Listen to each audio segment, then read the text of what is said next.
Ora viva, muito boa noite, caro internauta que nos acompanha a partir da nossa página do YouTube. Já está no ar, sim, a edição única da semana do Debate Político, sexta-feira, dia 20 de fevereiro de 2026. Começamos por discutir um tema que é obviamente importante e faz parte da atualidade nacional. Para o dia de hoje, como agenda, temos 4. E se quiser saber quais são eles, é claro, se o tempo também nos permitir, fique por dentro desta transmissão até o final desta discussão do debate político. Primeiro, vamos falar sobre o FMI, que alerta dificuldades de Moçambique em obter financiamento. Vamos tentar perceber qual é a perspectiva deste mesmo Fundo Monetário Internacional em relação à questão do financiamento. Vamos ouvir as vozes dos nossos analistas que vão falar sobre o assunto. Caro internauta, que comece então o debate.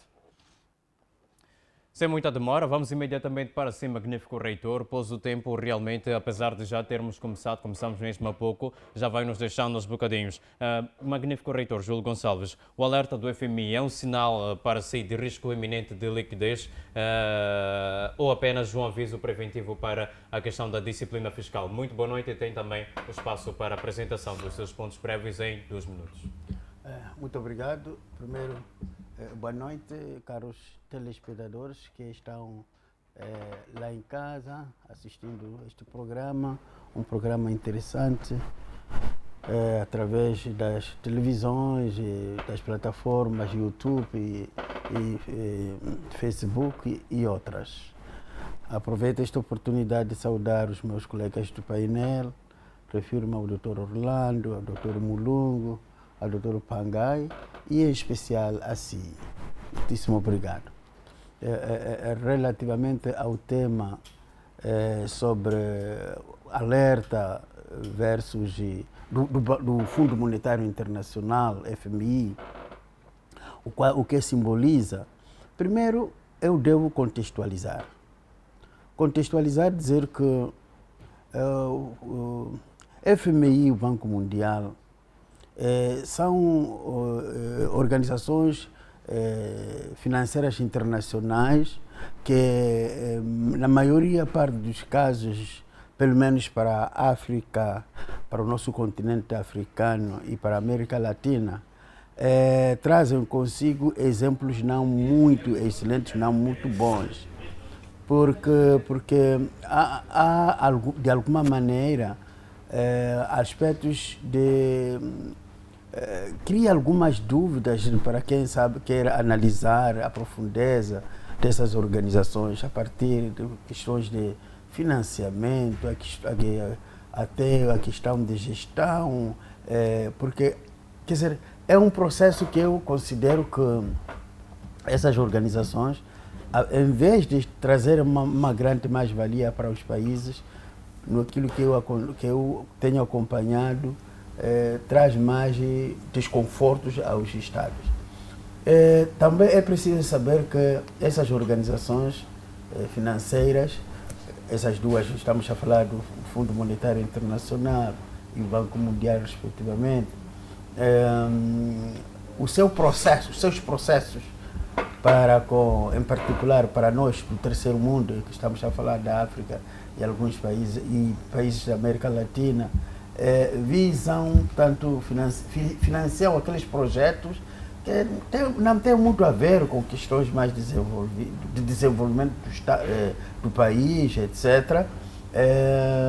Tem muito mais para questões um pouco mais, aquelas situações polêmicas e por aí adiante.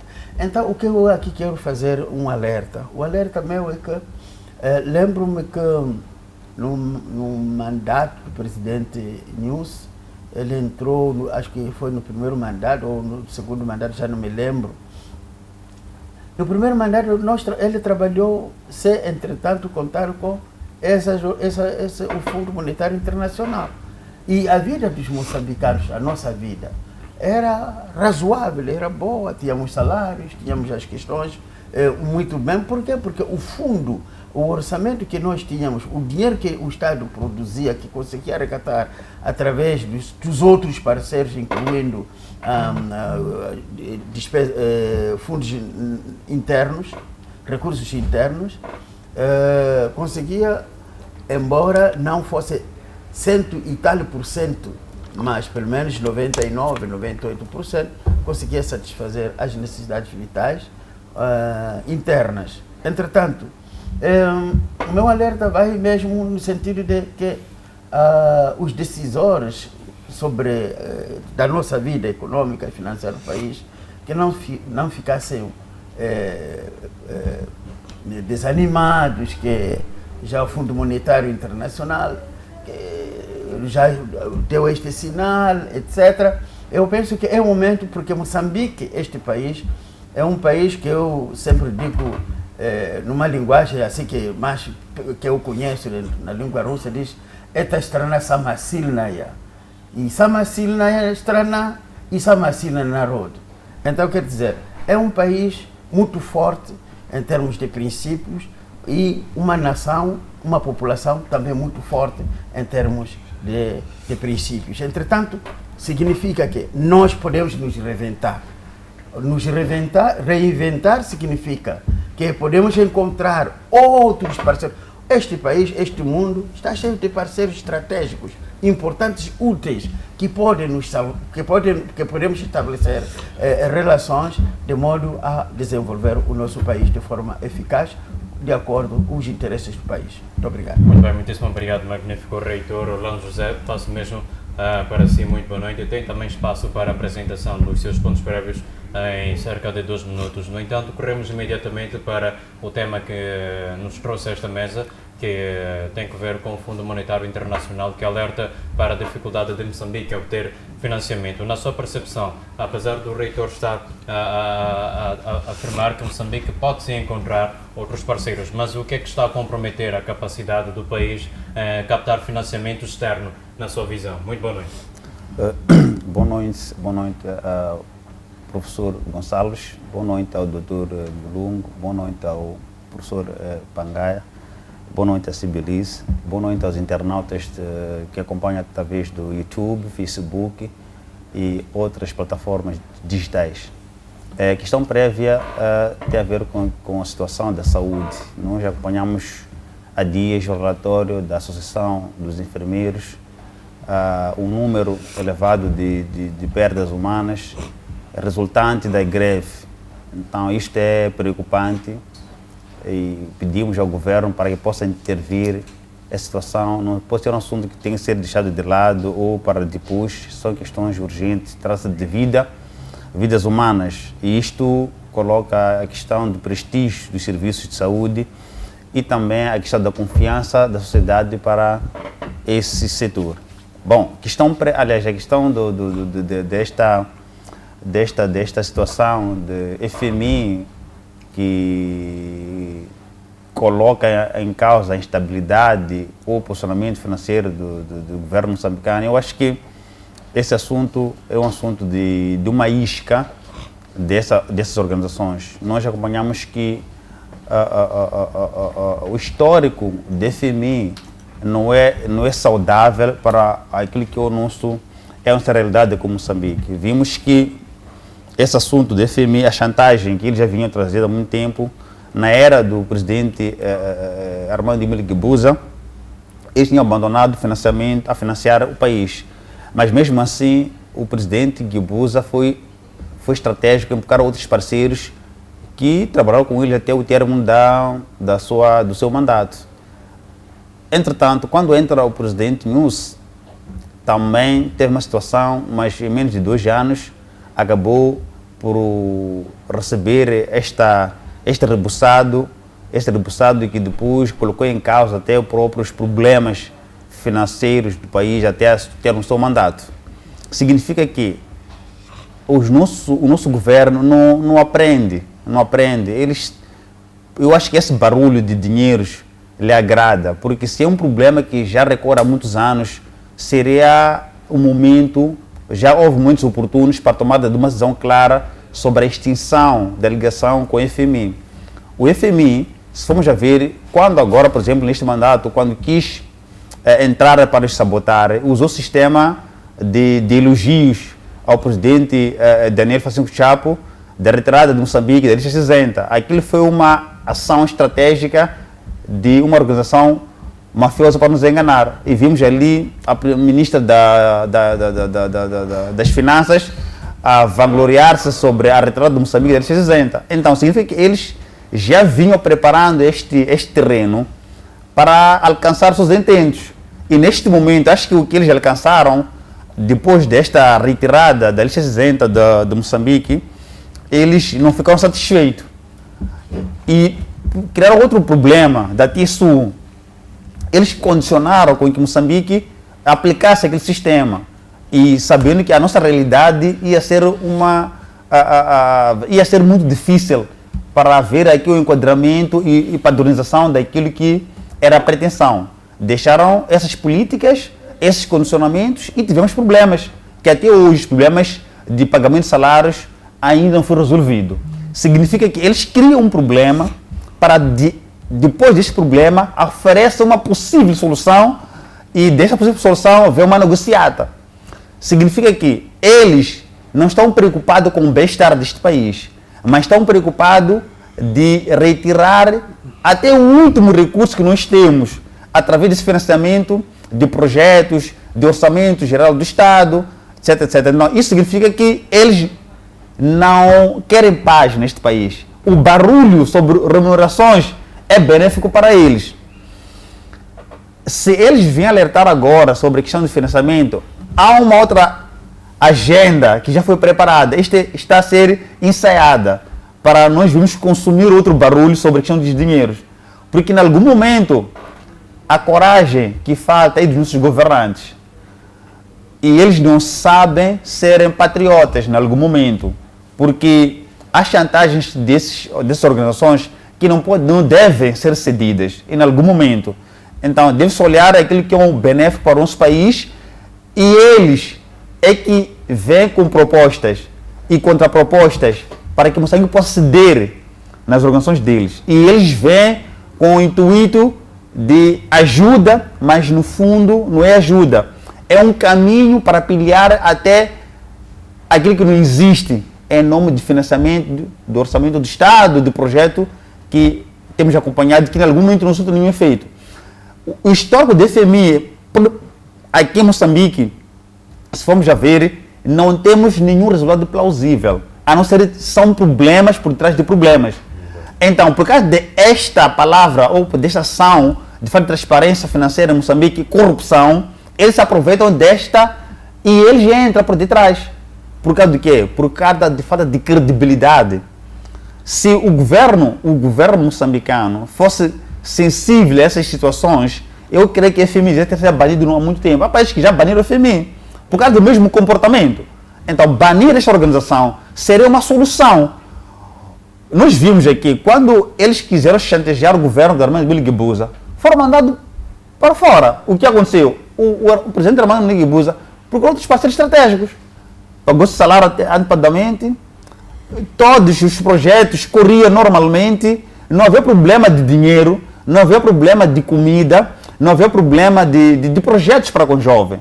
Os problemas sempre existem, mas havia aqueles problemas básicos já resolvidos. Havia o controle do mercado sobre os preços dos produtos. Havia uma coordenação contínua em prol do desenvolvimento do país. Mas, de lá para cá, mal que o presidente saiu, entrou o presidente Filipe Nunes, foram problemas até o termo do mandato, de não saber quantos meticais um funcionário público recebe, quais são os projetos financiados que trouxeram algum resultado. Não existe. Tivemos vários problemas que criaram problemas até hoje não foram resolvidos. E isto significa que estas organizações não estão preocupadas com o bem-estar do nosso país. Quanto mais haver divergência, problemas entre nós, é alegria para eles. E isso não pode acontecer. É preciso haver um baixo-assinado sobre esta organização. Por mim, deveria-se lutar, pagar a dívida bem que existe com eles e poderia se extinguir por um tempo indeterminado, enquanto que o país organize para um novo parceiro estratégico, para que vários projetos que eles alegam a financiar, vemos como que vai ser com outros parceiros. Muito bem, muitíssimo obrigado, caríssimo Orlando. Professor Pangaia, muito boa noite. Tenho também uma pergunta para si em relação a esta questão. Dificuldades em captar financiamento podem trazer outras dificuldades para qualquer a outra nação, não importa se é minimamente desenvolvida ou se está ainda em vias de desenvolvimento, como é o caso de Moçambique. Como é que este cenário, professor Pangai, afeta o orçamento do Estado moçambicano e a execução de projetos sociais? Muito boa noite, tem também 2 minutos para a apresentação dos pontos prévios. Boa noite, colegas do painel, boa noite para si, boa noite, telespectadores. Vamos poder partilhar esse ponto interessante para a nossa sociedade, para todos nós. Relativamente ao ponto prévio, relativamente a essa questão da greve dos profissionais de saúde e que o Ministério da Saúde, o governo no geral, parece não estar preocupado em poder resolver esse conflito. Há muitos centros de saúde que já não estão a operar como tal. E muitos pacientes estão, neste momento, sem poder saber o que fazer, desesperados. Há uma mão de ferro entre profissionais de saúde e o Ministério da Saúde, por forma a que possa se resolver este cenário. É exortado o Ministério da Saúde para, muito urgentemente, poder sentar com os profissionais de saúde e poder resolver essa questão. Não vale a pena estar a esconder, a tentar esconder o sol pela peneira. Há problemas sérios nos centros de saúde. E a situação está cada vez mais grave dia após dia. Já se relatam aí mortes por falta de atendimento nos hospitais. Então, o governo é recomendado a poder levar este assunto a sério e resolver o mais rápido possível. O nosso orçamento para 2026 tem um déficit enorme. Fizeram um orçamento contando com as doações do Fundo Monetário Internacional ao Banco Mundial. O presidente Daniel Francisco Chapo foi aos Estados Unidos, reuniu-se com o presidente do Banco Mundial e de lá foi dado um recado para que pudesse vir aqui corrigir os aspectos que provavelmente iriam impedir que Moçambique acedesse os empréstimos do Banco Mundial, assim do FMI. Então, quando Daniel Chapo chegou cá, procurou responder alguns ites nesse caso, porque o Banco Mundial dizia de que o país devia alargar a base tributária, devia reduzir a despesa pública e dentre vários outros aspectos.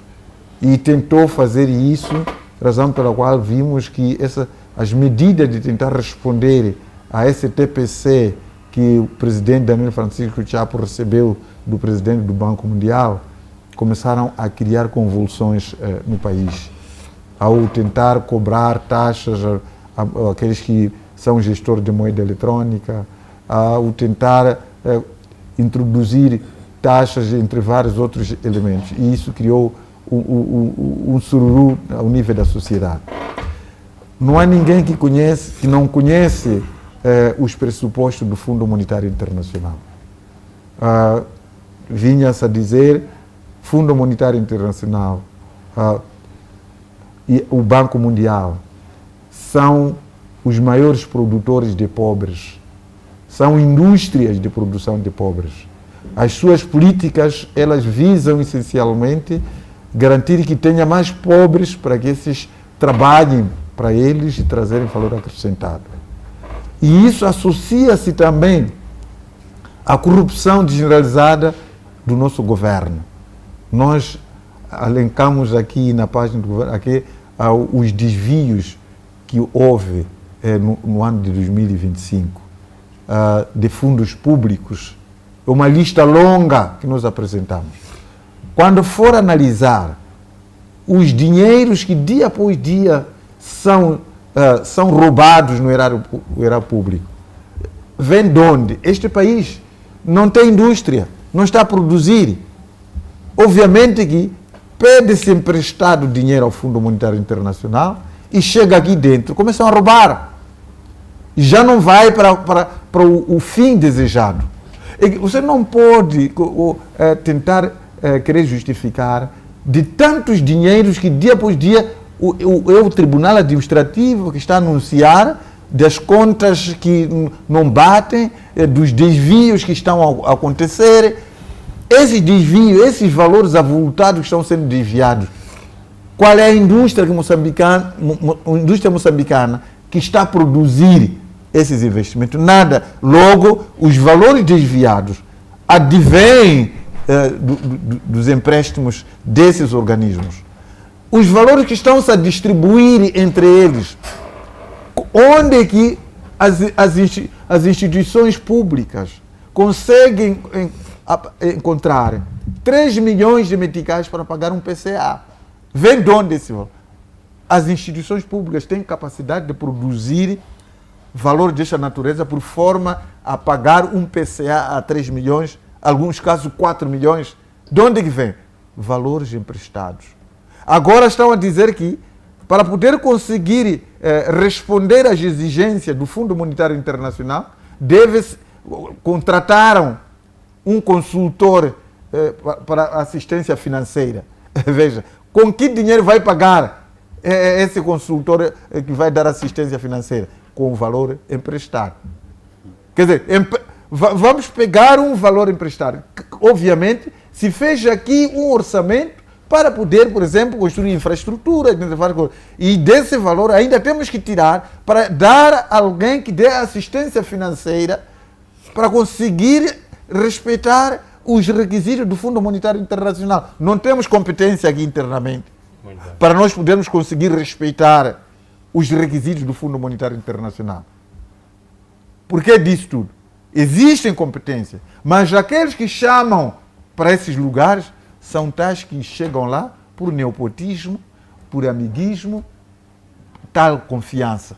Então, o resultado é este. Muito bem, muitíssimo obrigado, professor Pangaia. Caríssimo Lungo, muito boa noite. Estamos mesmo a discutir em relação a este tema que já foi muito bem feita a introdução em relação ao mesmo, mas queremos agora conhecer as soluções a partir de si. Uma opinião em relação às alternativas estratégicas que o Governo pode explorar para que se garanta que Moçambique não dependa de financiamentos externos, mas sim da sua própria mão, do seu próprio dinheiro, daquilo que ele mesmo produz. Muito boa noite, tem também um tempo para os seus pontos prévios. Boa noite a si, Belize, aos meus colegas do painel,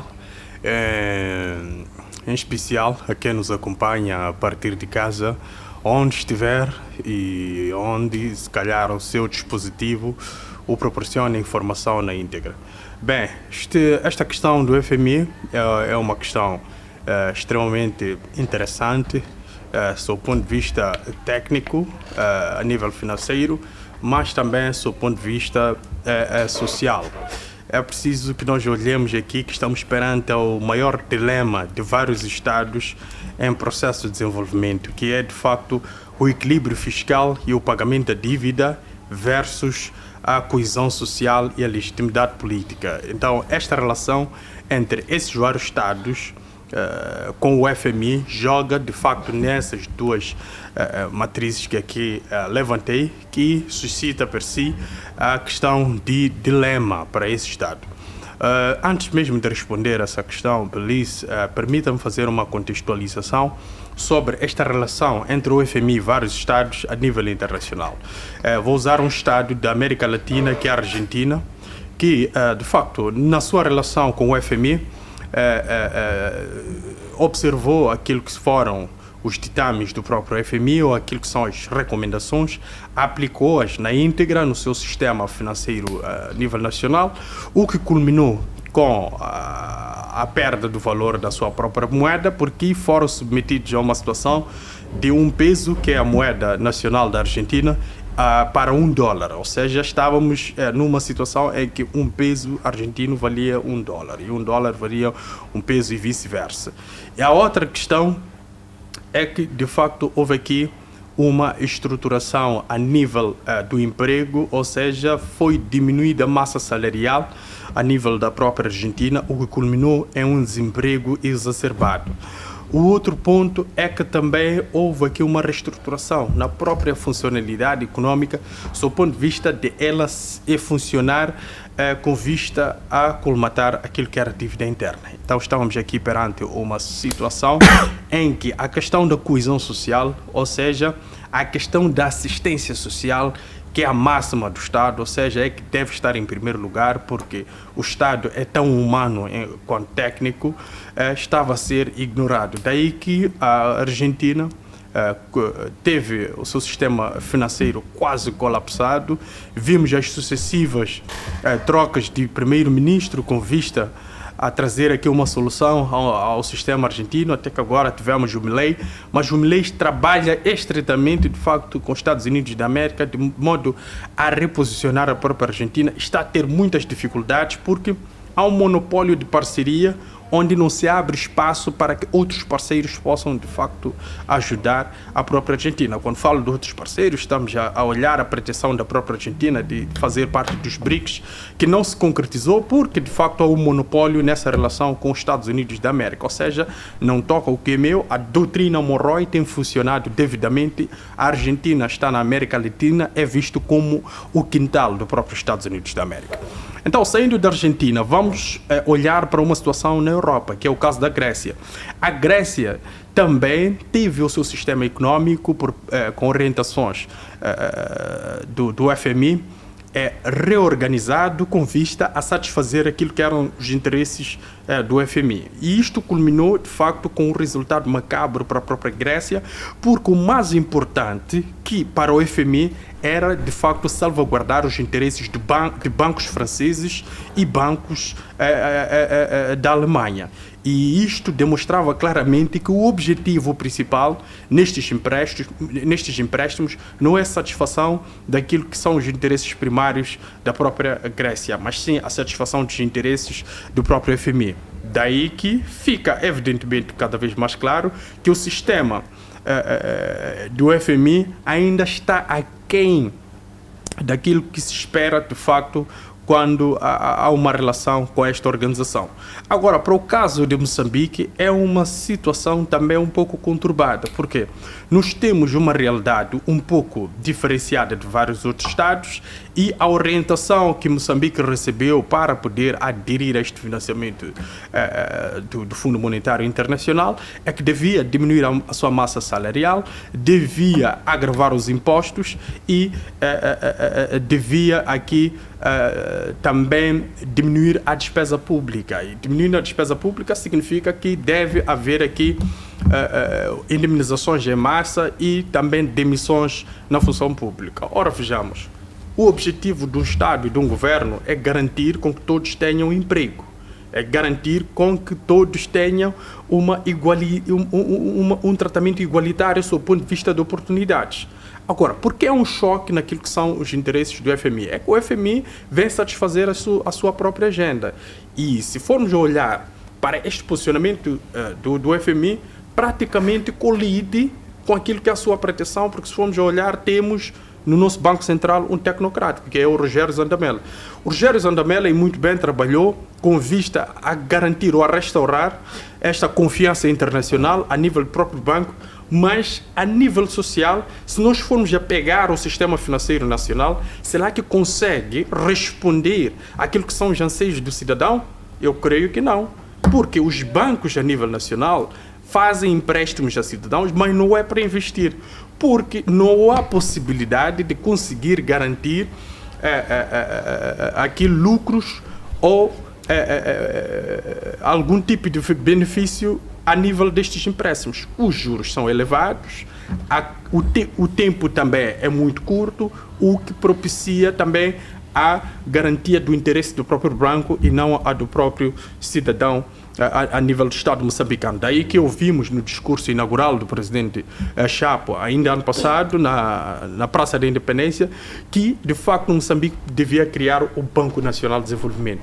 O Banco Nacional de Desenvolvimento é que vai criar juros bonificados a esse processo de financiamento a pequenas e médias empresas e também a cidadãos particulares que pretendem abrir o seu negócio. Porque neste ambiente em que nós nos encontramos com o FMI, é muito difícil trazer, de facto, uma resposta satisfatória, porque estrangula o lado mais fraco da corda, que é o cidadão pacato, e, de facto, beneficia aqueles que, de facto, têm algum tipo de posse. Quando falo desses que têm tipo de posse, são aqueles que podem buscar dinheiro ao banco e conseguem, de facto, fazer as devidas devoluções sem problemas, com os juros aplicados. Então, entramos mais ou menos neste dilema de coesão social e também garantir a questão tecnocrata. A questão tecnocrata, eu creio que o Banco de Moçambique fez-lo muito bem, mas falta ainda a questão da coesão social. E essas orientações do FMI não são nada bons para uma governação política, porque podem comprometer um Estado. Nós podemos entrar em falência enquanto o nosso sistema fiscal funciona devidamente, mas o nosso sistema social também está comprometido. Como é que estamos hoje em relação às escolas e os hospitais? Isto tudo deriva, de alguma forma, em algum momento, destas recomendações do próprio FMI, porque estrangula o lado social e satisfaz o lado fiscal tecnocrata. Então é preciso que haja uma reflexão. Eu creio que o próprio Estado moçambicano, a nível daquilo que são a salvaguarda dos interesses do povo, deve estar, de facto, a ver esta situação a passos mesmo muito controlados. Olha, desculpe, é o seguinte, sim, eu acho que FMI não pode ser alencado aqui como culpado. O governo moçambicano conhece todas as políticas do Fundo Monetário Internacional e aderiu-se a ela com conhecimento de causa. Os requisitos que FMI tem imposto aos países que aderem aos seus investimentos, Moçambique tem o seu conhecimento. Em algum momento nós tivemos uma experiência boa com o FMI, na altura da Luísa Diogo. Trabalhou-se até chegou o momento em que o país chegou a ter o direito da dívida em face dos mecanismos como o país estava a gerir, os recursos estavam sendo encaminhados para o nosso país. O que está a acontecer neste momento, o grande problema, está nos governos sucessivos que este país está a ter, que muitas das vezes está mais preocupado de poder roubar do que poder investir para o desenvolvimento deste país. Onde está a moral desses governantes de poder vir anunciar avultadas somas de dinheiros emprestados que estão sendo desviados no governo? É esse governo que vem anunciar. É esse governo que vem anunciar de que 85% das ações do governo estão nas mãos dos cartéis. O ministro do Transporte e Logística veio a dizer isso. Então, como é que se pede dinheiro emprestado e se entrega esse dinheiro aos cartéis que estão a desviar os valores aqui? Esse não é o problema do Fundo Monetário Internacional. Moçambique voluntariamente foi se entregar ao Fundo Monetário Internacional com conhecimento de todas as políticas que esse organismo tem e, por conseguinte, tem experiência igualmente acumulada dos países onde a FMI passou e como é que esses países ficaram. Então, por que hoje nós podemos, neste momento, tentar lançar culpa ao Fundo Monetário Internacional? Não pode fazer sentido. Nós aceitamos que aquilo que eles impõem e nós possamos fazer. E razão pela qual cada medida que vai poder colocar vai provocar convulsão social. E é isso que se pretende de poder cada vez mais desorganizar este país. Então, infelizmente, nós temos esse cenário. É preciso que haja aqui uma reviravolta deste país. Razão pela qual tenho estado a dizer que, olha, o poder humano já esgotou para poder trazer a melhoria de qualidade de vida deste país. Aqui tem que entrar agora a mão divina, que é de Deus, para poder estrangular a todos aqueles que não querem largar o osso e que eles por si só consigam perceber que já não tem nenhuma estratégia de mentir, nem de fazer nada e por conseguinte levantar as mãos por forma que outros moçambicanos que tenham capacidade de poder fazer a leitura desses parceiros de cooperação que pura simplesmente estão a trazer desgraça no país, mas essa desgraça por culpa dos moçambicanos, dos gestores moçambicanos, que eles pura simplesmente de ano leve aceitam essas imposições para poder desgraçar o país. Muito bem, muitíssimo obrigado, Desculpa, Sr. Magnífico só Reitor, uma pequena palavrinha só. Eu penso que se nós quisermos ser justos e honestos, nunca podemos isentar o FMI e o Banco Mundial. Quando estamos a dizer que não, eles não têm culpa, nós é que temos culpa. Por uma razão muito simples. Quem é que disse que, por exemplo, é preciso, como uma recomendação, aumentar a base tributária? O que quer dizer aumentar a massa tributária? Aumentar a base tributária, queria dizer, significa buscar mais pessoas para pagarem impostos. Há quantos anos a educação privada em Moçambique existe que não se pagava o IVA, não se pagava imposto? Há quantos anos que Moçambique adotou saúde privada que não se pagava imposto? Esse é um facto. Quando se diz é preciso reduzir a massa salarial na função pública, estamos a dizer que você, depois dos 45 anos ou 55 anos, você tem que ir compulsivamente na reforma. Estamos a dizer o quê? Essa é a recomendação de Moçambique. São questões dos dirigentes de Moçambique? Acredito que não. Razão pela qual, em alguns casos, esse cumprimento disso, veja só, para formar um professor como eu tive a sorte ímpar. Porque aos meus 33 anos, eu já fui professor doutor, já fui professor. É uma razoabilidade ímpar, que quase em cada 100 professores tu não vais encontrar com 33 anos moçambicano, a idade de Jesus Cristo, moçambicano, já abraçar a carreira mais alta na academia. Você não vai encontrar. Só você pode encontrar pessoas aos 50 e tal anos a atingir a carreira mais alta da academia. Entretanto, significa, se é assim, só tem 1 ano, tem 2 anos, tem que ir à reforma. Então, essas questões todas, eu não concordo que nós isentemos o Banco Mundial, o FMI. É verdade que tudo que eles ditam, nós não somos obrigados a cumprir. Concordo. Mas o não cumprimento são esses relatórios que vem aí, esse país é isto e aquilo. Também concordo plenamente, isso ninguém pode nos tirar dúvida, razão da questão da corrupção. Mas há um trabalho que está sendo feito. Veja, os últimos anos, quantos já foram deditados, quantos foram denunciados, quantos estão na cadeia os últimos anos? É um trabalho, é uma vontade de um Estado de combater a uma corrupção, a um mal-estar. Posso falar isso também, a questão desses sequestros que sempre existiam aqui. Veja como é que as coisas... Quer dizer, há vontade política, sim, senhor. O próprio presidente Chabo, ele está empenhado nisso. Nós temos que encorajar as pessoas quando fazem um bom trabalho. Muito bem. Obrigado. Muitíssimo obrigado, magnífico reitor. Passamos então para si, Orlando. Orlando, gostava que fizesse a introdução em relação ao segundo tema.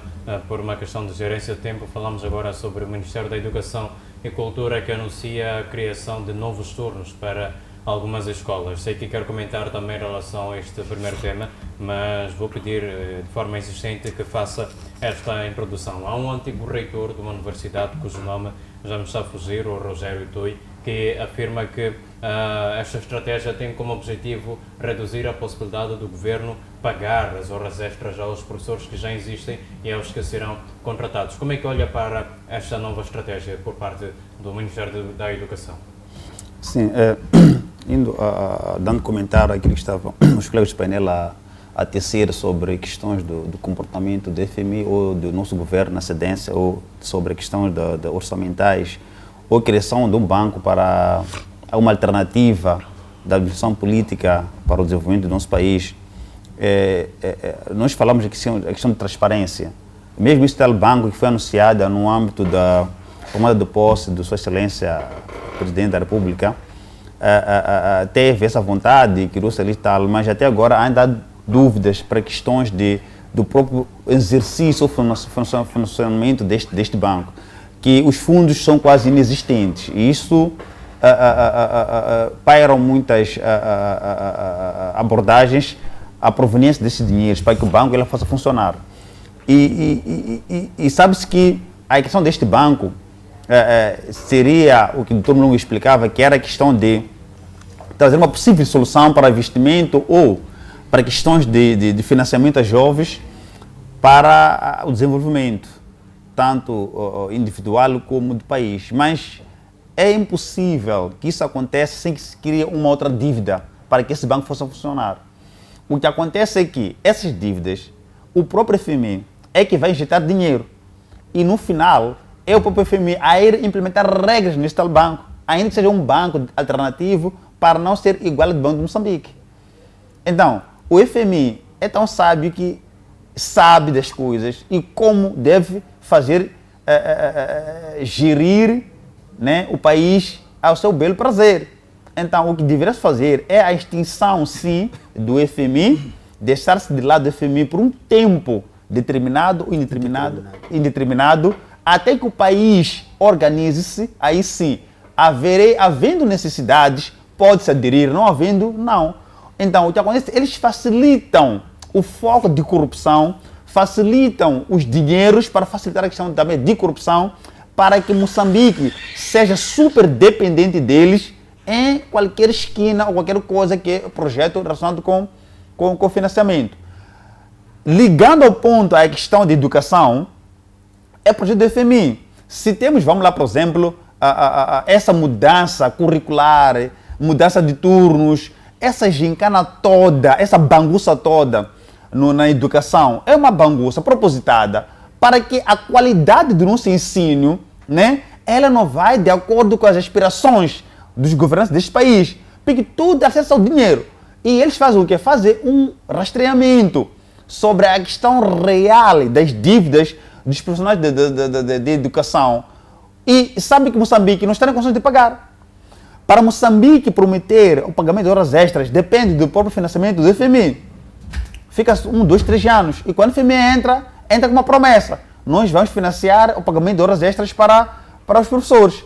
E, igualmente, o governo moçambicano pronuncia sobre essas matérias. Diz que não, vamos pagar horas extras em tantos dias de dívida. Em contrapartida, quando o dinheiro não entra, já não há o cumprimento. Então, essa informação não é transparente para que o professor saiba da proveniência do dinheiro. O que está a acontecer com a questão da educação em Moçambique é por meio do dinheiro. Então, Moçambique está dependente a 100% em tudo quanto é projeto do FMI, com o FMI, para ver a educação a fluir. Os problemas que nós temos hoje aqui em Moçambique, Angola também tem a mesma coisa. E quem é o patrão? É o FMI. Então, as políticas ditas pelo FMI são o documento obrigatório, porque o Moçambique não faz dinheiro, não produz, depende, ele é injetado.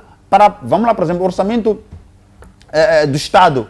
Moçambique não tem uma indústria que possa ter a questão aqui da produção e produtividade, que será o ganho para o financiamento, por exemplo, na educação, na saúde, etc, etc. Então, não temos essas estratégias todas. O que nós temos vindo a ver é o bailar do ensino em Moçambique. Ora, muda-se o currículo por 2, 3 vezes e nada melhora.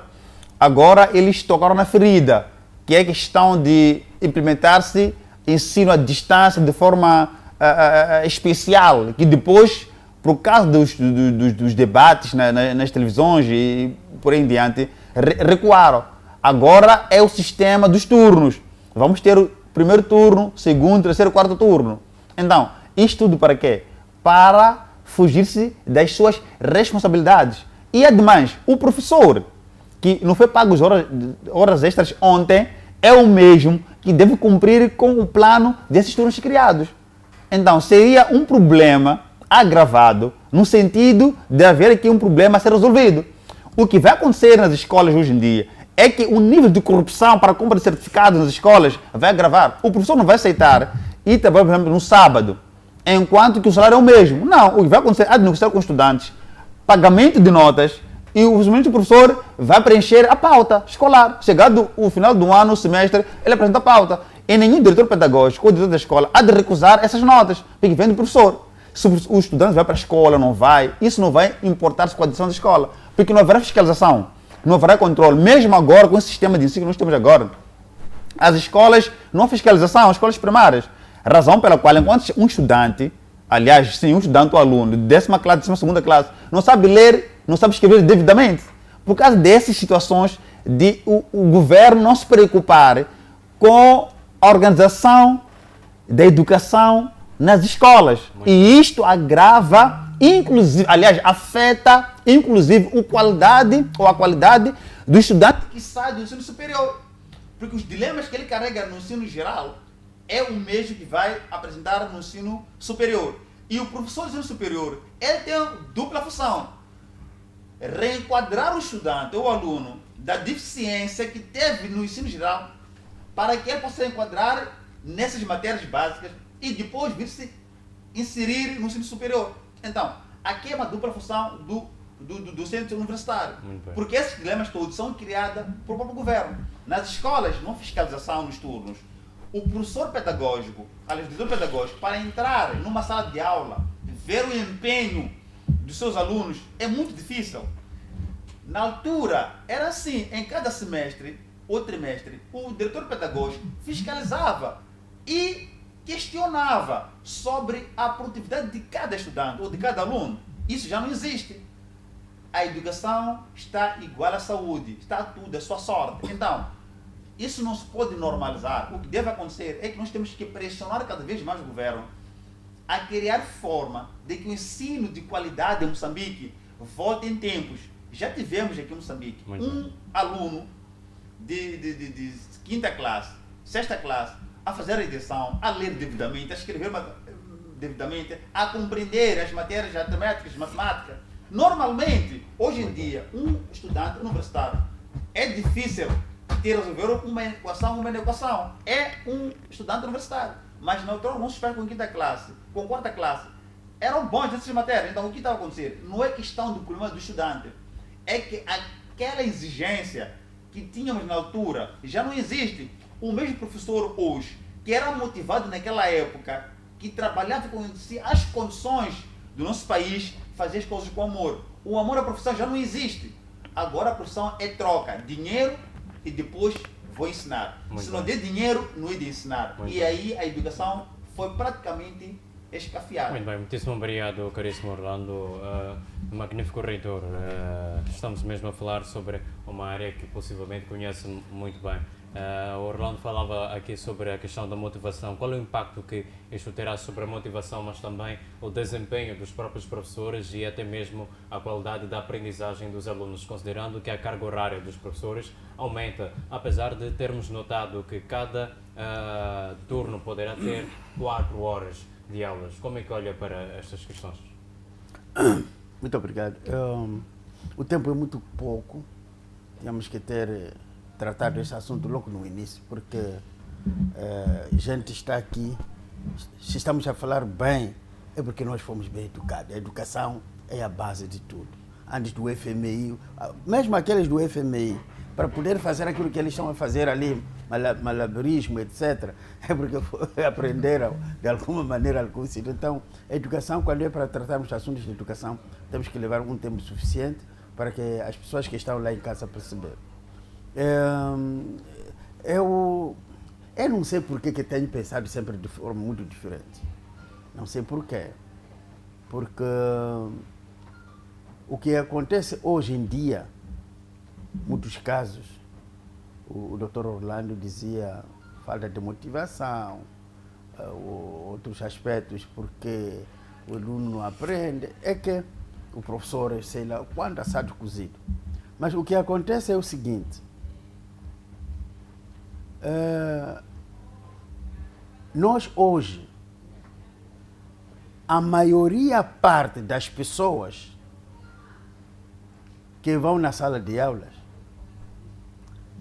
não tem aquilo que se chama gosto. vão dar aulas porque não tem mais outra coisa para fazer. Não tem hobby para ser professor.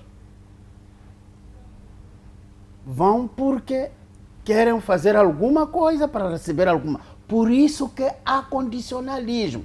Se você não me paga, não vou dar aulas. Portanto, esse que é o problema fundamental.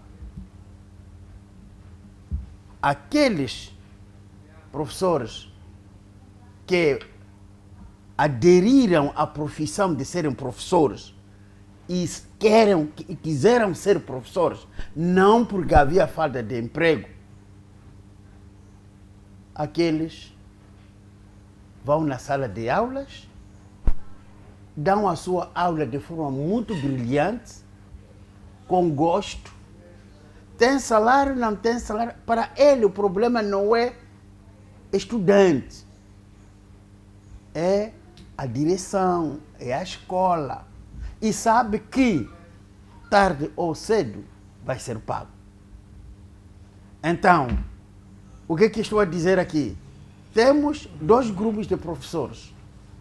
Um grupo de professores estão ali porque não têm outra ocupação. São adeptos, só querem ir lá para ganhar dinheiro. O dinheiro está em frente. E esse é um grupo mais ou menos reduzido. Pode não ser 50%, mas existe. Mas existe aquele outro grupo maioritário que sabe que a educação é uma tarefa de todos nós. E eu tenho que dar o máximo. E, entretanto, quem muda a sociedade é o professor. Quem forma o presidente, ministro, jornalista, toda a sociedade é o professor. Ele valoriza o que quer dizer ser professor. Este não coloca o dinheiro em frente para realizar a sua atividade. Esse é um facto. Agora, relativamente aos turnos, eu penso que também tomei nota, tomei um conhecimento de que são 3 turnos, a atualização é essa. Não são para todas as escolas, são para aquelas escolas que têm a 10ª, 11ª e 12ª classes, respectivamente. Quando o número de turmas é maior que naquele período normal, das 6h30 até 18 horas, não consegue ocupar as salas de aulas e terminar o processo de lecionação. Então, uma forma de não levar crianças para o pós-laboral, então encontrou-se, não sei se houve estudo, essa parte não sei, mas houve essa decisão ministerial para fazer esses 3 turnos. Pelo menos a cábula que eu tenho aqui indica que os turnos, pelo menos, são o primeiro turno das 6h30 às 10h15, o segundo turno das 10h25 às 14h10 e o terceiro turno das 14h20 às 18h05. Esta informação não é oficial, porque eu não tenho o despacho de Sua Excelência Ministra. Mas é um esforço, só para perceber, só por isso alguém teve que pensar como solucionar, como as crianças de 17, 16 anos não colocar à noite.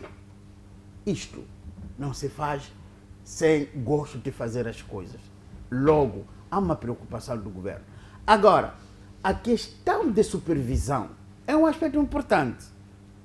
Mas o doutor Pangai não me deixa mentir. Também todos nós que estamos aqui não me deixam mentir. Nos últimos 20 anos, nos últimos 30 anos, quantas escolas nós temos? Qual é o número da massa estudantil que nós temos? Massa acadêmica. Estamos a falar professores, estudantes e o CTA nas escolas. Quadruplicou, quintuplicou, desduplicou. Mas no passado, estou a falar até pelo menos 1976, 77, 78. Quantas escolas já haviam? Quantos alunos estavam nas escolas secundárias? Hoje, cada distrito, até o mais recôndito distrito, já tem uma escola secundária. Muito bem. E logo, naturalmente, quando há maior, quando o número sobe, também as necessidades aumentam.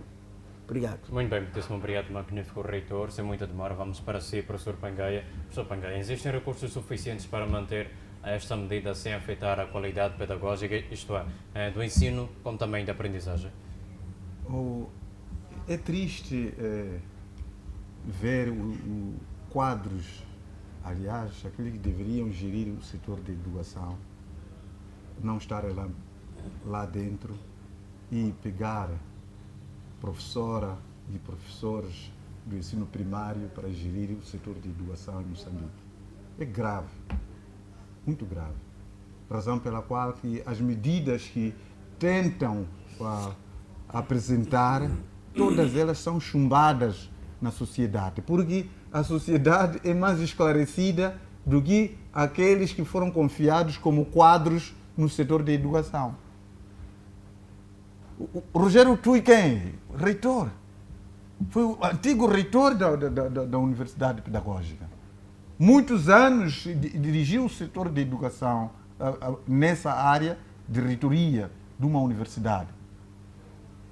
Essas universidades hoje que se desmembraram em todo o território nacional foram delegações da UP criadas por ele, por o Tui, que veio em público a dizer que essa medida não vai resolver os problemas que o setor de educação pretende. Então, não podemos aqui desqualificar. E são muitas cabeças do setor de educação, com tanta experiência, com competências inegáveis, que estão a reprovar essa medida que o setor de educação tem. Como é que nós podemos qualificar? É que está claro que o governo entendeu ir buscar professores e professoras do ensino primário para poder gerir o setor de educação. Não tem capacidade, não tem competências para o efeito. Deviam se demitir e ter vergonha de ter aceito dirigir um setor-chave como esse e que estar a tentar decreto a decreto ia ser reprovado pela sociedade. Só isso seria suficiente para salvar a pele, demitir e voltar na escola primária, continuar a dar aulas lá, porque é lá onde pode ter o proveito. Não faz sentido isso que está a acontecer no nosso setor. Olha, não há como, professor, o reitor Gonçalves, o professor ir dar aulas com fome. Dizer que há professores que não se interessam de receber salário. Ele sabe que o salário depois vai entrar. A comer o quê? Como que ele vai à sala de aulas para dar aulas de fome? Eu ouvi hoje um internauta a dizer que até professores estão aí a mendigar lanche dos estudantes. Porque ele, quando está na sala de aula com giz, está a tremer de fome. O estudante chega aí, vai comprar badia e uma fatia de pão, entrega ao professor para pelo menos conseguir se aguentar na sala de aulas. Por quê? E é esse professor que nós queremos. Então, não há como o professor defender essa questão de que existe esse grupo que não tem nada a ver com salário. Se não tem nada a ver com salário, então são esses professores que são chamados para ir às mesas de voto, como MMVs, e depois são de confiança, têm outras vias de receber dinheiro. Porque um professor normal, que não se mete nessa questão de membros de Assembleia de Votos, que não recebe, não vai falar para ver se consegue dinheiro para comprar comida. Não tem como fazer isso. E temos que perceber se o professor mal nutrido, dificilmente ele vai poder desempenhar melhor o seu papel na sala de aulas. Algumas escolas estão em zonas longínquas. O professor, para lá chegar, ele tem que procurar ver se apanha um transporte semicoletivo, dentre várias outras coisas. Como não se interessar de valores? Não é possível isso acontecer. É preciso que o governo, muito rapidamente, repense sobre o setor de educação. Aliás, isso nós só estamos a apelar por apelar, porque nós sabemos que o Conselho de Ministros, desta vez, foi buscar membros pétricos da sociedade. Os péssimos indivíduos na sociedade foram eles que foram escolhidos para ir no Conselho de Ministros. E é isso que estamos a colher hoje. Por exemplo, de que maneira?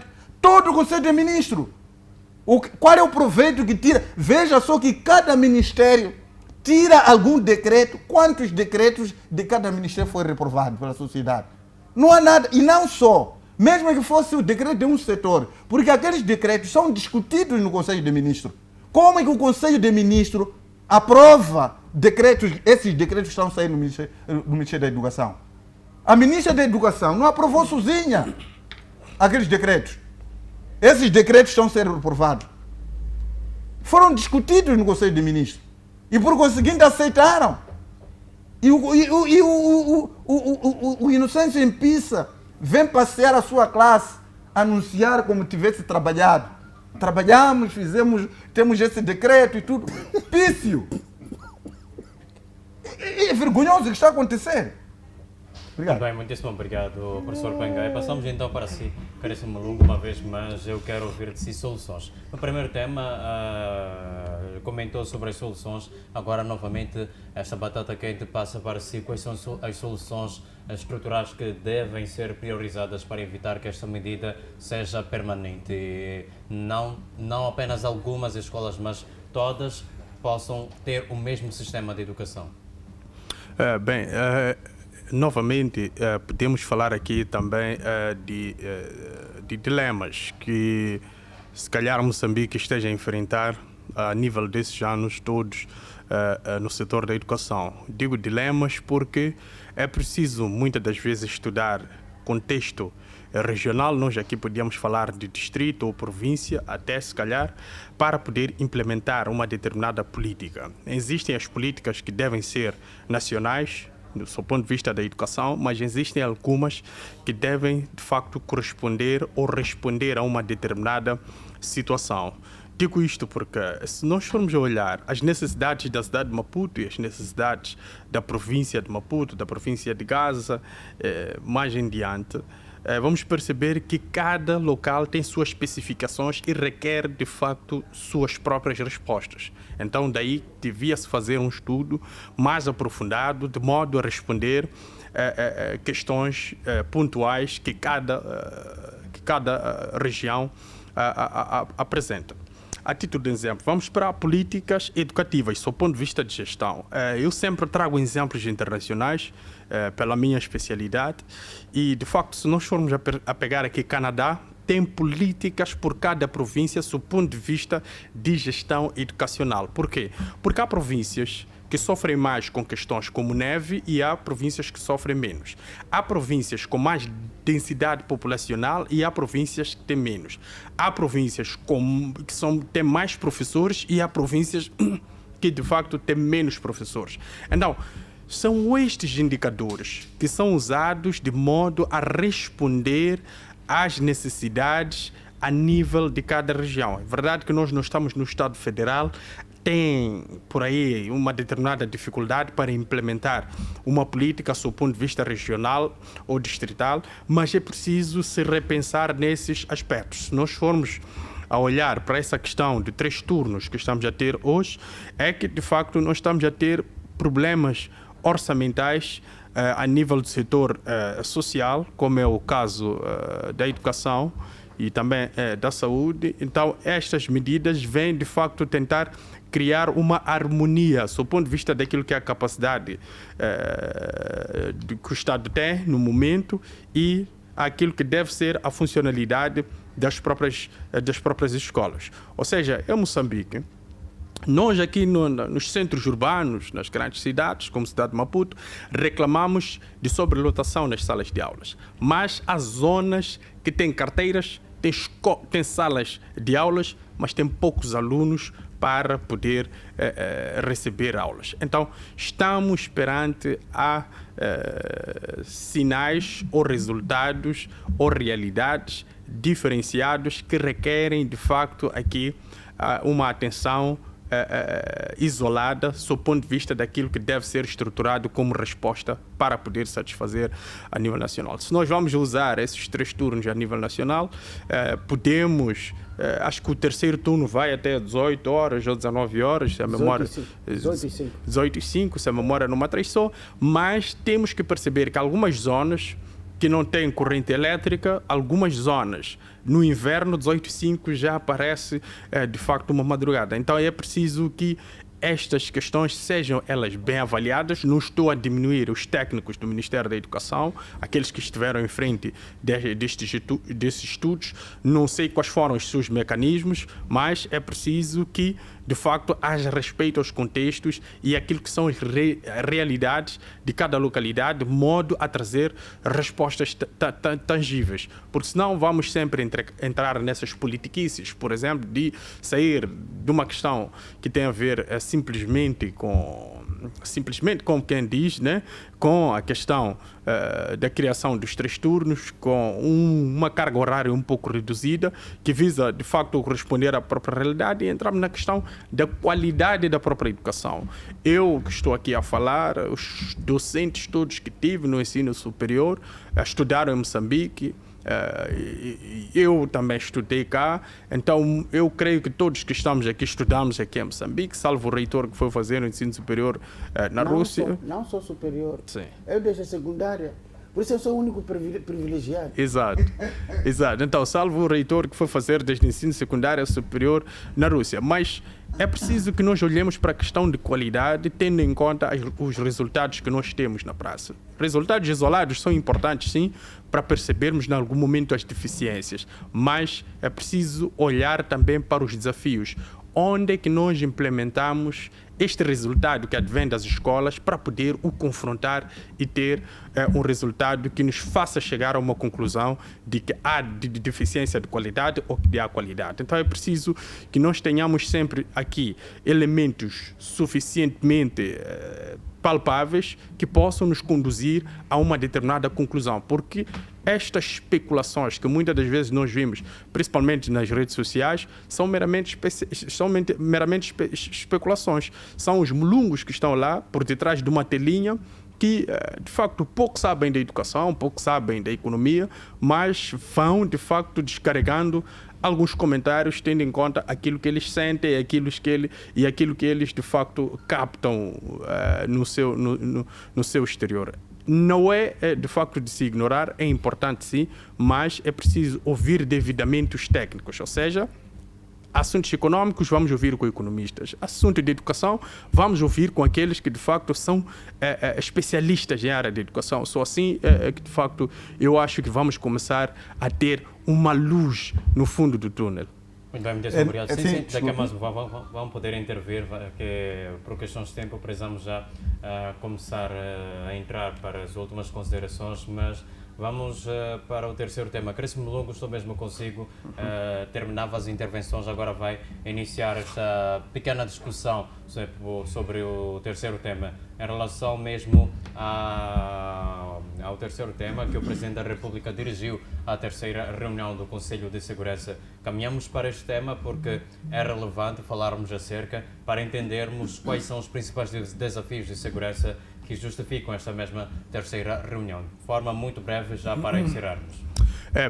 Questões de segurança são questões que, para um Estado, são de caráter primário, sob o ponto de vista de interesses.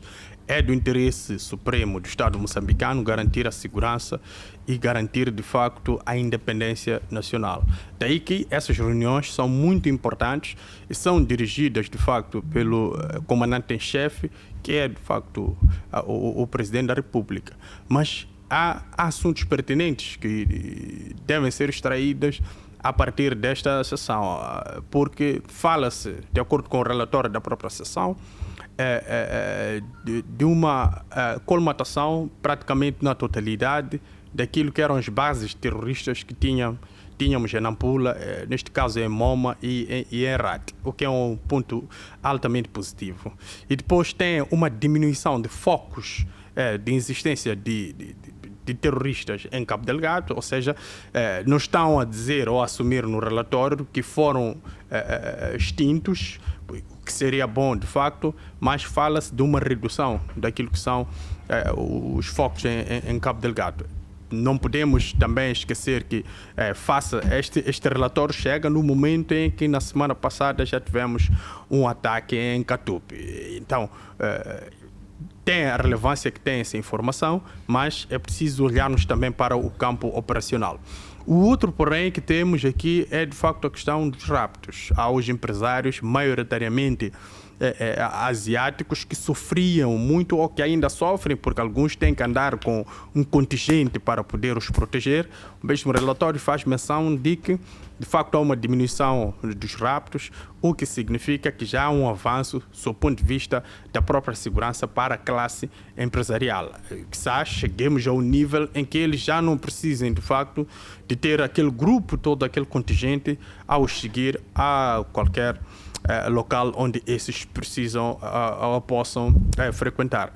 Depois temos também a questão de homens katanas na zona centro do país, que também teve uma resposta satisfatória, daí que se congratulou o Ministério do Interior pela sua capacidade de poder responder de forma pontual a essas questões. Ou seja, podemos, de facto, ter vários desafios a nível nacional, do ponto de vista da segurança, mas é preciso reconhecer que a nossa segurança a nível nacional ainda está, de facto, num bom caminho. Eu vi um ranking de países que não são seguros a nível internacional.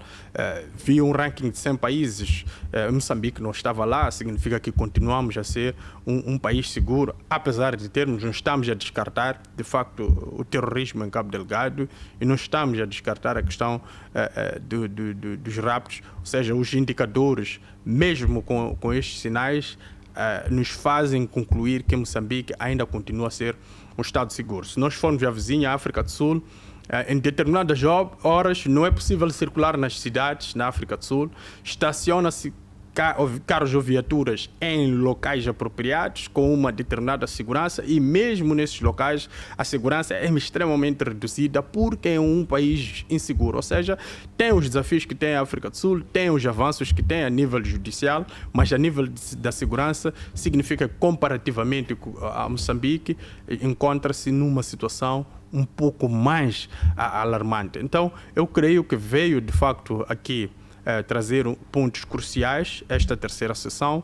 sob o ponto de vista da segurança nacional. Eu creio que devem ter sido desenhadas novas estratégias de modo a combater ou a dar continuidade ao combate no Teatro Norte, mas também a questão do terrorismo e vários outros crimes que têm a pequena dimensão que têm, mas são muito cruciais para a instabilidade social. Então, eu aproveito este espaço para continuar a direcionar as minhas forças, aos nossos heróis que estão em Cabo Delgado, a lutar contra o terrorismo, contra aqueles que de facto tentam usurpar daquilo que é a tranquilidade e a ordem a nível nacional. Muito bem, muitíssimo obrigado. O professor Pangaia tem também os seus quase 4 minutos para falar acerca deste tema. Há resultados, na sua percepção, concretos das reuniões anteriores ou apenas reforço do discurso político? Bem, antes desse ponto, eu queria poder dizer, tranquilizar ao Dr. Mulungu de que os que estão neste momento mais interessados e estão a aparecer nas telas de televisão são aqueles que especialistas do setor da educação. Estávamos a falar agora do Rogério Utui. E dentre vários outros especialistas estão a reprovar isto. Não são indivíduos júniores que estão a procurar criticar os decretos que estão a sair no Ministério da Educação, incluindo esse último que está a acontecer. Então, são especialistas neste caso. Aparece nas redes sociais, indivíduos chegam nas telinhas, sei lá o quê. Assim, está a incluir a esses especialistas que estão a vir a trazer a sua contribuição Não, então não de certa entendeu. maneira interessante. Era preciso especificar, então, Não entendeu, para não doutor. poder incluir a esses que estão a emprestar a sua sabedoria em relação a esse processo. Está Então, está bem outra específico. questão. Vamos fechar o processo. Deixa-me lá, Tá deixa-me lá bem continuar. específico. Não pode, coisa. Não específico. fale Não. de pessoas especialistas, porque qualquer especialista, qualquer é especialista.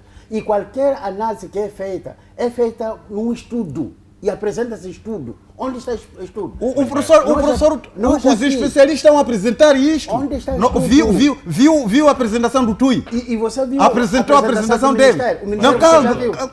O Ministério da Educação apresentou. Qual é a viabilidade dos 3 turnos? Alguém vai perder tempo de poder verificar logo a partida essa proposta dele de 3 turnos, de perder tempo de poder analisar. Mas- Logo a partida consegue ver que aquilo é uma falcatrua. Qualquer um vê que aquilo é uma falcatrua. Pior quando aparecem especialistas que também estão a colocar a mesma situação. Então não podemos aqui tentar tapar o sol pela peneira. A crítica é verídica e o setor da educação ele deve se redimir perante a sociedade e corrigir aqueles aspectos antes que coloquem entangam o nosso setor de educação. Não pode acontecer isso. Não se Olha, esqueça do em relação a sistema essa sessão, Exato. essa sessão, Daniel Francisco Chapo, na qualidade de comandante em chefe das Forças de Defesa e Segurança, conhece os principais problemas que o setor de defesa está a decorrer. Não tem investimento. Vai discutir o quê? Porque ele devia ir lá com um pacote de valores que vai, depois de se discutir, garantir que a solução vai ser esta, mas aquela. Não tem dinheiro. Aquilo é uma falácia que vai se tratar lá, pura simplesmente. Um país que, neste momento, não tem dinheiro para medicamentos, não tem dinheiro para fazer cirurgia nos hospitais. Mesmo esses soldados, depois de serem feridos no combate, onde vão ser tratados se não há medicamentos? Então, quer dizer, tratar uma dessa natureza, pura simplesmente, é uma falácia. É preciso, devia ir com um pacote garantido. Agora que o Fundo Monetário Internacional está a negar de poder, está a colocar muitos obstáculos para dar investimento. Lá vai se discutir muitas coisas, mas no fim vai desaguar um investimento. Onde está dinheiro para isso? Não vamos encontrar. E essa coisa de dizer que o nosso país é de certa maneira seguro em relação à África do Sul. O nível de sequestro que está a decorrer aqui em Moçambique, baleamentos na via pública, até os agentes de segurança. Eu nunca ouvi na África do Sul os agentes de segurança a serem baleados do jeito como está a acontecer aqui em Moçambique. Então, e essa questão de, ainda há pouco tempo, os insurgentes tomaram 2 bases da nossa força governamental em Macomia. E diz-se que nós temos o melhor ranking em relação a coisa. Se é que a tal segurança que se refere é esta que nós estamos a passar em Moçambique, olha, sinceramente, eu não posso acreditar nisto. Andar na estrada, que a qualquer momento alguém pode aparecer aí com a arma e te balear. Mesmo as próprias forças nossas, ao tentar perseguir o inimigo, está a balear civis. E nós vamos dizer que é um país com segurança, este aí, sequestros, não é? E estamos a ver essa guerra que até o inimigo chega a tomar as nossas bases, 2 bases a serem tomadas pelo inimigo. E nós vamos dizer que temos segurança no país. Então, é essa a questão. A cimeira ou a reunião que vai decorrer só teria sentido se o país estivesse minimamente assegurado o investimento. Sem investimento, tudo que vai se falar é uma falácia. Não temos como poder... Aí pode-se traçar várias estratégias, várias medidas a seguir, mas no final vai se pedir dinheiro para pôr em prática aquilo. Vai buscar aonde dinheiro? Muito bem, muitíssimo obrigado. Desculpa, Sr. Belice, só uns 10 segundos só. Eu acho que o Dr. Pangaia deve preparar-se para o debate tendo em conta os temas, porque o que estou a perceber parece que vem rebater o que nós falamos. Parece que está mesmo com a agenda de rebater o que nós falamos. Agora, se é para fazermos isso, Dr. Pangaia, vamos mudar de sistema, eu posso ser o moderador, eu lhe faço as perguntas e vai rebatendo as minhas questões. Estamos no Porque- debate. O debate é isto. Não, O que é o espera, debate? estou a É falar. cada um falar da sua maneira e não poder Estou a intervir no falar, outro. É estou a preciso falar. poder... Estou a falar, É preciso doutor. destronar Estou a teorias falar. falsiosas. Estou a falar, As teorias doutor. falsiosas devem ser Sim, destronadas. sim, nós- Não podemos aqui Deixa-me tentar, falar, tentar então. enganar a sociedade moçambicana que o país está no melhor ranking de defesa e segurança. Professor Pangaia. No dia a dia que nós estamos a encontrar cidadãos a serem baleados, regados de bala em plena cidade capital. E nós vamos dizer, estamos a ver insurgentes a tomar bases militares. Estamos a dizer que temos o melhor ranking de defesa. Muito bem, O professor país, Pangaia. Moçambique, tem a melhor segurança em relação à África do Sul. Isso não é verdade. Então precisamos de rebater porque estamos num painel que se diz que está num debate.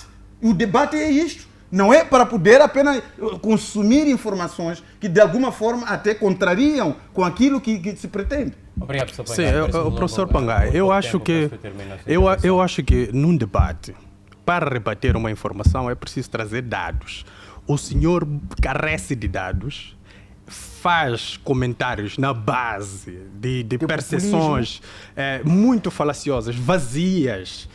É preciso ter dados consistentes para rebater uma a informação. questão da tomada de Oh, base em professor, Cabo Delgado vai... é minha vez a falar agora. Não, mas o problema é minha é que estão a vez. atacar de mentira, Não, que tem base. deixa-me falar. Essa questão é uma minha informação foi dada, Não, foi dada. deixa-me Vamos falar. agora. A sociedade tem conhecimento Deixa-me do que falar. aconteceu em Macomia. Deixa-me falar. A sociedade É tem meu- conhecimento do que aconteceu em Macomia. A Deixa- questão do setor da educação, temos Deixa-me especialistas falar, que vêm doutor. apresentar provas para destronar a teoria do Ministério da Educação. Agora está a dizer que base queria mais? Quais as bases que você Deixa-me queria? falar. Primeiro, os especialistas que o doutor levanta não tem base nenhuma. Não, sob o ponto de Tui não vista- tem base. Não apresentou nenhuma base. Apresentou! Vai lá ver! Se calhar o senhor só viu aquelas telas, os resumos na televisão. Mas aquela apresentação é completa. Vai lá ver a apresentação completa do Tui. Vai encontrar o elemento-chave que justifica a retirada daquele decreto. Quais são esses elementos? Agora, Apresenta aqui. vai ao discurso, Essa é vai uma apresentar. discussão. Não, se o doutor tem bases, Olha, porque eu acompanhou estou um a apresentar discurso, aqui. então tem que apresentar. Faça uma citação da citação. Eu estou a citar Sim. ao professor Utui. E qual é a informação que para está lá? poder descrever toda a informação, eu precisava Qual de é a 2 horas. informação que está Ele lá? teve 1 hora. Não tem capacidade de resumir. A informação é que o decreto que o Ministério de Educação fez, É. ele não vai alcançar os objetivos que se pretende. Qual é a sua uma opinião mentira nisso? que está a coisa. Qual é a sua opinião toda nisso? eu Não há espaço concordo. para expressar Eu opinião. concordo com ele, por isso que estou a citar a ele. Sim, qual é a Não, informação? qual é a Muito informação? bem. Acho que Quero por esse lado já quanto está. tempo você precisa para depois? Vai a essa apresentação dele, aí vai encontrar. Não é aqui. Não é esse espaço que vamos fazer repetir a apresentação do professor Utui aqui. Ele levou cerca de 1h30 para apresentar. Professor E Pangaia. eu, para fazer síntese disso, quanto tempo vou precisar? Professor Pangaia. Aqui. Eu Num acho que programa esse que também lado tem já 1h30. Caríssimo Orlando, vamos Vai, vamos eu- caminhar. vai Tem que buscar ter lá. capacidade de síntese. Vai buscar- Trazer vai- uma- vai- cita vai o buscar a indivíduo, informação. Traga os dados. Vai para lá nós buscar a discutirmos. informação. Estamos num debate. Traga os dados. Vamos Os dados discutir. são esses, estou a te olha, dizer. O doutor Rogério Tui disse isso. E nós vamos não foi isso que eu debater. disse. Não foi isso que eu disse. O que é que ele Eu estou a te disse? dizer que o professor Utui disse de que aquela medida que o setor de educação está a Com base apresentar em quê? vai poder com base na sua análise. Qual é essa análise? Vai buscar na apresentação dele. Eu ir buscar, você que está a Sim, apresentar. não, aqui não há Como? tempo para isso. Não há tempo Então, para se isso. não há tempo, não traga. Não, E, de o que é facto, isso não há aí? tempo, muitíssimo obrigado. Quer dizer, sabe o quê? Agora, se vamos falar sobre esta terceira reunião, de forma muito rápida, pois o tempo já vai nos apertando. Como é que olha para os desafios atuais de segurança e como é que Moçambique pode reinventar-se para tornar-se num país ainda mais seguro? Bom, a questão da segurança, eu posso classificar em três fases, né? Temos a fase urbana, suburbana e depois temos a fase nacional. E é demais, nós temos que ter uma agenda clara nesses debates, né? Antes que eu possa dar algumas considerações. Temos que ter uma agenda no debate. Não vamos aqui somente para dar um olhar positivo naquilo que o relator do governo é apresentado. O que pega nos debates, nós queremos lamber informações do governo, que em algum momento essas informações, outras não são credíveis ao próprio governo em si, porque aquele é um Estado que tudo deve sair bonito na fotografia. E o mais grave que nós temos aqui no painel, nós parece que temos agendas diferenciadas. Se nossa agenda é para a construir uma sociedade, o nosso Estado, temos que evitar, em algum momento, pegarmos o relatório apresentado e não dar olhar crítico, mas sim olharmos como se tudo estivesse bem. Isso é uma mentira. Isso é termos uma agenda com objetivos individuais. Isso não pode acontecer. O debate não pode ser isso. Temos que pegar os relatórios apresentados, os problemas existentes e darmos olhar crítico. Se pessoas fizerem um estudo a dizer, a afirmar que, olha, este ponto não vai, por causa disto, é que houve um estudo, houve uma análise. Então estamos aqui a destruir o óbvio. Isso é sermos pessoas imbecis. Isso é muito mau. Não podemos concordar em coisas que não nos olharmos que isso está errado. O professor Gonçalves aqui dizer que, olha, aquilo que não está bom, temos que criticar, temos que falar. E já estamos aqui a suavizar o problema da educação, o problema de segurança, como se tudo estivesse bem. Isso é mentira, é uma falácia. Nós vimos que os estudos apresentados sobre turnos, mesmo se esses turnos foram apresentados agora de 4 horas de tempo de aulas, não vai produzir aquilo que é o pretendido. Foram arranjos, e esses arranjos foram criticados negativamente, porque viu-se que os resultados que vão ser encontrados não vão de acordo com a qualidade de ensino que nós queremos. Então, se saíram pessoas, fizeram estudos, fizeram um olhar sobre esses assuntos e deram o seu ponto crítico, viram que essa medida não era necessária neste momento para a correspondência da dinâmica que nós temos hoje no país. Vou pedir que seja breve, caríssimo. Na questão da segurança, por exemplo, com muita brevidade. estamos agora na questão de segurança nacional, não está bom. Tem desafios que existem, porque é o terrorismo no Cabo Delgado, que alastra-se aquilo para Nampula, por aí Manica, etc. Então, a segurança é algo muito preocupante. E o próprio relatório cita sobre esses momentos. Daí que a segurança em Moçambique, nacional, por causa desta questão de terrorismo, não está boa. Somos a olhar para a questão de segurança suburbana. Nós vimos aqui os nossos irmãos, estão a chorar todos os dias. E essa segurança suburbana é classificada para a classe base. Vamos lá, por exemplo, vai para a escola e ele arrancou o telemóvel. Vai para a escola, é esfaqueado. Vai para a escola. Então, são muitos itens que podiam classificar a segurança nessa medida. Na urbana nós vimos que temos questão de bebidas. Temos questão, por exemplo, de pessoas que não têm respeito com os mais velhos, que insultam, depois vê ameaça. Isso faz parte da segurança. Então, significa que há um investimento aqui que deveria ter tido acontecido nos anos atrás para a correspondência desses pequenos focos. Vamos, por exemplo, se vamos entrar agora, por exemplo, para Maguanine, nos becos, vamos para Laulane, vamos para Chiquelene. Se der 18 horas, tu não circulas com o telefone ali. Isto afeta a segurança. Se vamos agora, por exemplo, para a baixa da cidade, 20 horas, 21 horas, vamos lá, na Vitória, por exemplo, sozinho, tu não circulas, porque a segurança está contaminada. Então, há muitos sites que nós íamos discutir, eu ia trazer dados concretos sobre esses assuntos que estou a falar, não estou a inventar, mas neste momento o relatório apresentou suavemente aquilo que apresentou e apresentou desafios. E desafios agora é trazer uma segurança que corresponda à realidade nossa, porque o que acontece? Há uma velocidade dinâmica no crescente da juventude e que esses jovens em algum momento eles também têm os seus desafios de comportamentos, desafios, por exemplo, de socialização e que em algum momento afeta a qualidade do que é de segurança.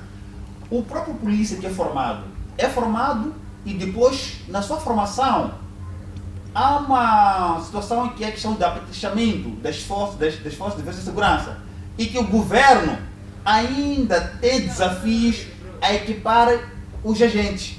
Esses desafios são sabidos por todo mundo. Então, significa que a segurança só deve corresponder quando o equipamento, meios circulantes, meios materiais vão de acordo com a dinâmica atual. Muito bem, por exemplo, vou fechar por este. Temos, por exemplo, a zona de São Roque. Se temos ali, por exemplo, São Roque, temos o maior centro de circulação de pessoas e seus bens. E lá não temos viaturas que correspondam às 4 entradas. E a pessoa entra lá dentro, por exemplo, naquela rua, não tem polícia ali. E essa pessoa é interceptada, é arrancada do telemóvel. Afeta a qualidade de segurança. Então, significa que os meios circulantes neste momento é um meio que é preocupante. Nós vimos até os próprios ministros de interior, do Banco Geral, apresentar esses dados. Então, são assuntos que ferem com a sociedade. Se essa sociedade básica é muito afetada, coloca em causa a qualidade de segurança nossa aqui. Muito bem. Então, isto talvez em outros painéis, Muitos painéis nos Exato, deram uma hora de é um tempo, espaço, 40 minutos. exato. Vamos trazer informações de uma comparação possível sobre a nossa realidade aqui em Moçambique e quais são os Exato. desafios nossos aqui para que a nossa segurança consiga corresponder Muito a bem, esses desafios. muitíssimo obrigado. Magnífico, reitor. Bom, como último tema, eu prefiro não tocar porque ele é muito sensível. Exato. Não posso dizer, só quero falar aquela questão um pouquinho da educação. É assim. Muito rapidamente, por favor. Nós, em Moçambique, tivemos 3 turnos. Tínhamos de manhã, à tarde e pós-laboral. O estudo que foi feito, eu não participei, não sei, também não vi, quer seja por parte do Ministério, tanto quanto do professor Utui, eu não vi, não acompanhei, não vi. Entretanto, ali a única coisa que se fez, me parece, em vez daquelas crianças colocarem no pós-laboral, das 18 às 22 horas, tentou-se puxar um pouquinho cedo, iniciar as aulas, embora com 4 horas, ou 4 horas e alguns minutos, etc., cada turno, para atingir os objetivos principais, fundamentais. Se nós todos lembrarmos, o tempo é curto, se nós lembrarmos que na 3ª classe, na 5ª classe, na 7ª classe, em 1975, em 1960 e tal, quantas disciplinas nós tínhamos?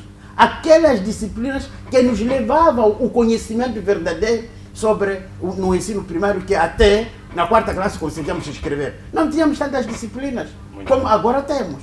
Então, esses estudos, é preciso sempre valorizar o outro que fez. Muito obrigado. Muitíssimo obrigado, magnífico reitor, como também aprecio o professor Pangaia, caríssimo Orlando, caríssimo Mulungu, mas é claro que o agradecimento especial vai para si, caro internauta, que nos acompanhou do princípio até o final desta intervenção. Acabamos por extrapolar o tempo, é verdade, não fomos capazes de discutir em relação ao último tema, no entanto, em outra edição do debate político, vamos sim dar espaço ao mesmo. Esta hora é momento para nos despedirmos e prometemos voltar na próxima sexta-feira. Despedimos-nos sim, mas prometemos voltar com mais temas a serem enrolados nesta mesma mesa e desejamos a si, caro internauta, um final de semana altamente abençoado e que a próxima semana seja altamente produtiva para si. Fique bem, fique com Deus. Até lá.